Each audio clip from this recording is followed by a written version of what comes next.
I got my helix pierced.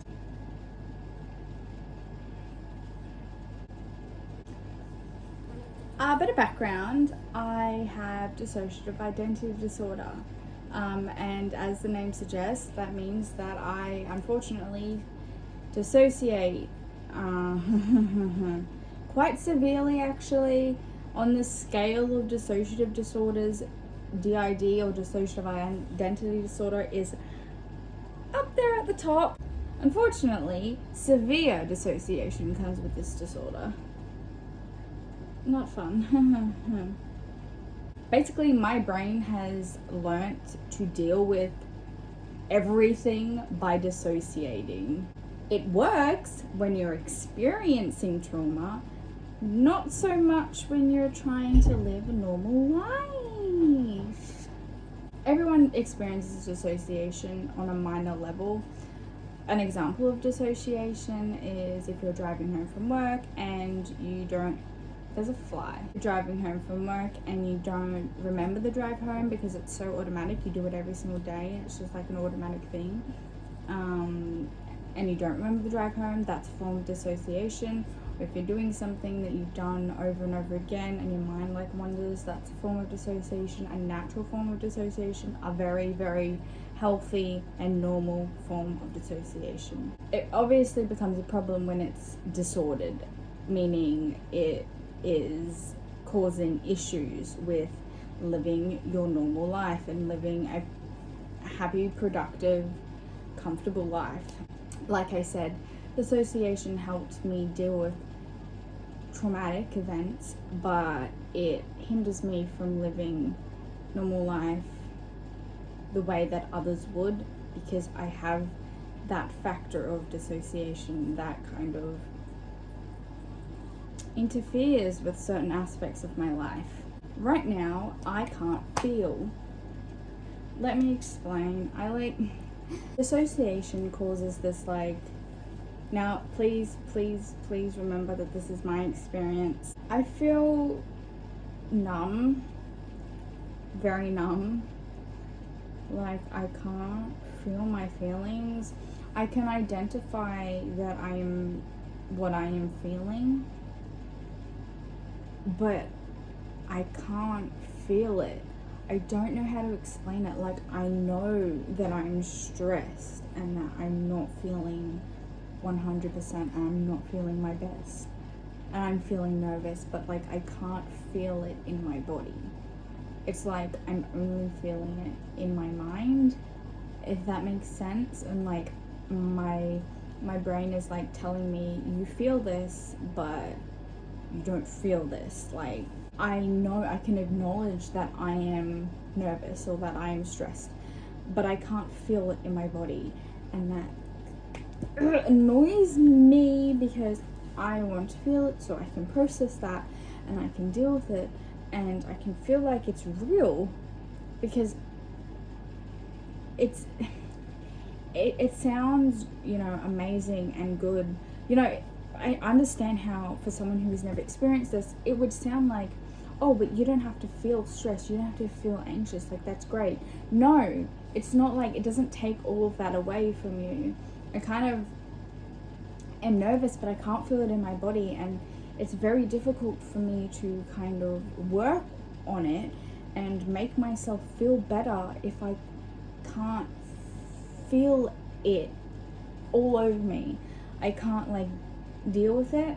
It's almost like it's trapped in this little cage in my brain, and the only way to get rid of it is to let it out and let me feel it, but I can't because I'm dissociating.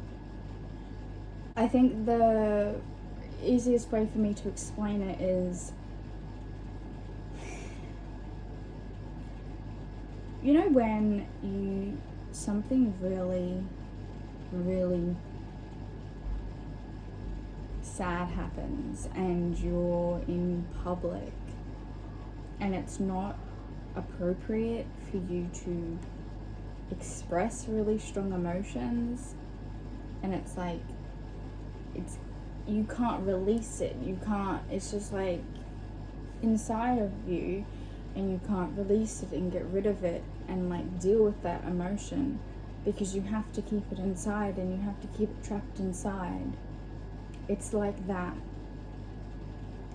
But I can't go into another room to let it out. It's trapped in my mind and I can't like let it out.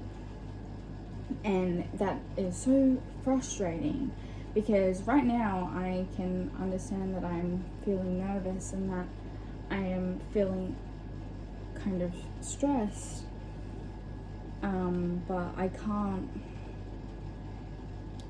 a lot of times I can't identify what I'm feeling. I know it's an uncomfortable emotion, but I can't identify it because I use how I feel in my body to help identify how I'm feeling. And it's frustrating. Way that I think this is something that I'm thankful for being a maladaptive daydreamer for, because I actually now use my scenarios and the things that I'm daydreaming about to help me understand how I'm feeling and to identify what I am feeling.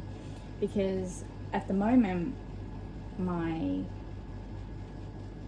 scenarios were me trying to get comfort from my paras because I am stressed, and that helped me identify that I am stressed, and I was anxious in my scenarios, which helped me identify that I'm anxious.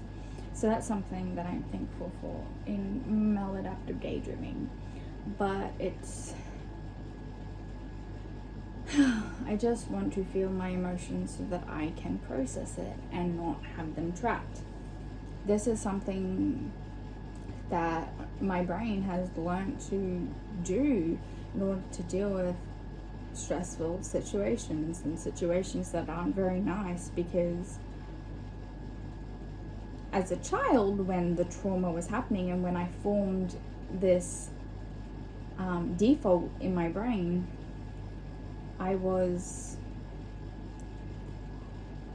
not in a position that I could safely deal with that. It was too much to handle, and I probably would have killed me. Literally, I probably would have died if I had to experience everything that was happening to me. So dissociation it was. So obviously that helped, and I'm grateful for that. But I'm not grateful for it now. It just makes my life a lot harder. One thing actually that annoys me so much is that sometimes something really horrible will happen and I will just sit there like,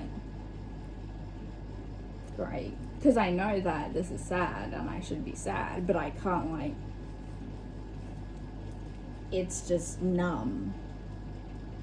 And so it's concerning for people, like, why aren't you sad? You know, why aren't you sad? That's concerning. It's also times where I did this today. I do not recommend this.